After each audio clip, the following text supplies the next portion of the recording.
And now, ladies and gentlemen, for Monday, March 29, 2010, it's the fabulous Price is Right Pricing Game Recap! Today's pricing game to start the week off with the following: half off, flip flop, more or less, grocery game, switch, and safe crackers. Our first contestant was Bathsheba. She played half off, where she got a 1 out of 8 chance of finding the $10,000 box. She chose number 6. Well, when it was time to open the box, inside there was $10,000! Great win! Raquel played flip-flop for a Wave Runner. The wrong price was $5,989. She decided to flip. She almost flipped and flopped, but some of the audience didn't like that.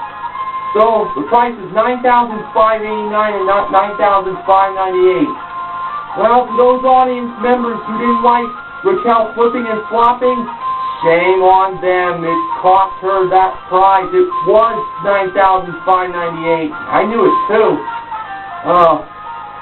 Carolyn played more or less, where she had a chance to win stemware, bar set, a trip to Napa Valley, and a Mini Cooper convertible. For the stemware, she believed $2,690 was less than what the actual retail price was. And it was less. $2,124 is the ARP. For the bar set, she believed it was more than $3,782. Oh, it was less. $3,267. Well, I will return with the second half of the pricing and recap. Don't go away.